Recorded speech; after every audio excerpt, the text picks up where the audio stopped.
Creativity, knowledge, and neurosis. Three components able to cohabit in a human being. The common place that art is a product of mental disorders is, to my opinion, a wrong idea.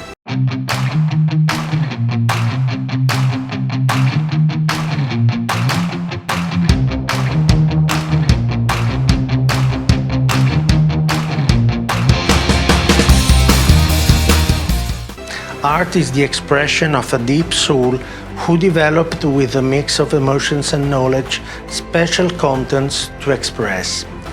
Mental disorders are, on the other side, an entrapment for the soul and act against the emotional and the intellectual freedom, which are the basic conditions for art to be created.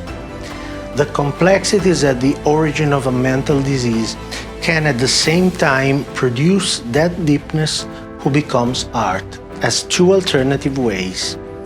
Many great artists face their neurosis or even psychosis with the parts of their souls who remain free enough to feel and create. One of the crucial discussions when it comes to psychoanalysis and art is about the role of mental disorders in the creative power of artists. My opinion is that personality diseases are an obstacle to the talent, not an aid as usually considered. The artist himself, as any human being, risks to identify his creativity with his disease. My opinion is based on the fact that a personality disease is other than pain, sorrow, or disappointment. The letters are for sure part of the creativity as far as they are a free emotional flow, while personality diseases are obstacles to the inner freedom to feel and express emotions.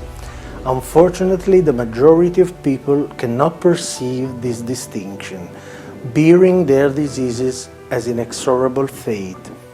We should imagine Munch's art as the expression of the parts of his personality that were not affected by his diseases, as the parties that fought against the diseases. Munch confirms this opinion with his own words.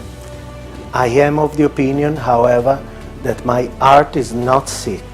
When I paint, sickness and suffering are, on the contrary, a healthy resource.